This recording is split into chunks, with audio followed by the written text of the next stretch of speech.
Marwa, ça a commencé dans la région de l'Est. Tout derrière Siroma.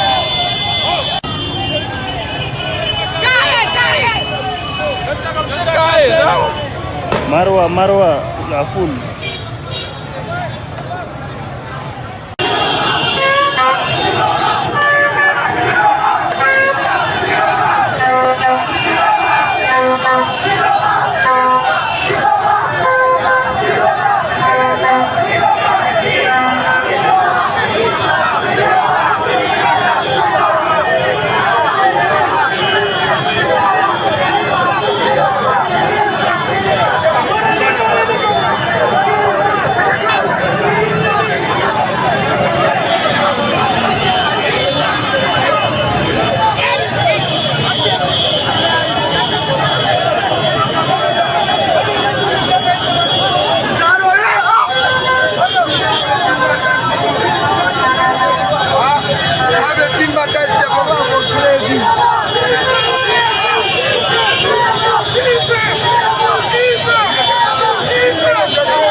Regardez bien ces images. Ce n'est pas une fête, ce n'est pas un carnaval, c'est Maroua. Maroua qui gronde, Maroua qui se lève. Ce que vous voyez, ce n'est pas une manifestation, c'est un tsunami humain, une vague de colère qui déferle sur l'asphalte, emportant avec elle des décennies de silence, de patience et de résignation. Pendant des années, on nous a dit que le peuple était passif, qu'il était résigné, qu'il avait accepté son sort. Aujourd'hui, ce mensonge se brise en 1000 morceaux sur les pavés de Maroua et de toutes les villes du pays.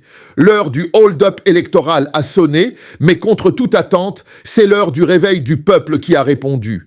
Bienvenue au cœur du volcan camerounais. L'éruption ne fait que commencer.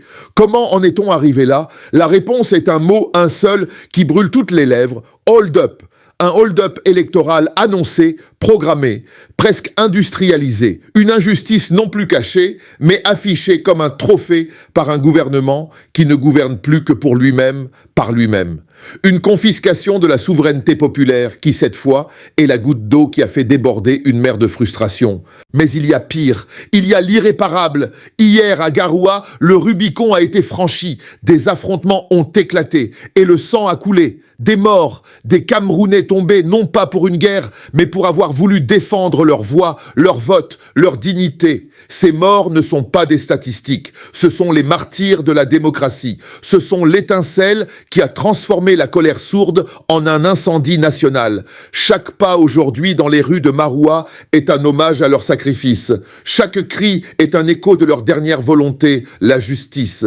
Et l'incendie s'est propagé. Le pouvoir pensait peut-être contenir le feu à une région. Erreur fatale.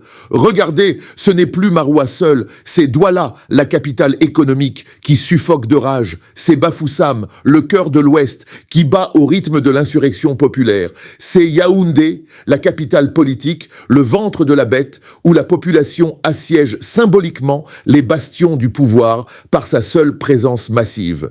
Du nord au sud, de l'est à l'ouest, le Cameroun n'est plus une mosaïque de peuples divisés. Il est un seul corps, une seule voix, un seul cri.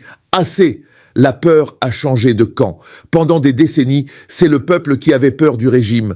Aujourd'hui, c'est le régime qui regarde par les fenêtres de ses palais climatisés, terrifié par la marée humaine qu'il ne contrôle plus. Le peuple n'est plus une masse passive. Il est devenu un acteur politique, le principal. Mais le véritable tremblement de terre, le plus grand, le plus décisif, est silencieux. Il se déroule ici, dans les yeux de ses soldats, dans le cœur de ses gendarmes. Le régime a sorti son dernier rempart, l'armée. Mais quelque chose d'inouï est en train de se passer. Il n'ose pas, il n'avance pas. Pourquoi ?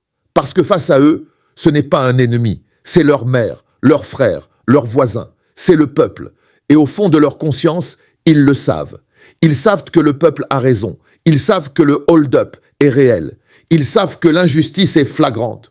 Chaque soldat qui refuse d'avancer, chaque officier qui hésite à donner l'ordre, pose un acte révolutionnaire. C'est la fissure dans le mur de la tyrannie. C'est l'uniforme face à l'âme.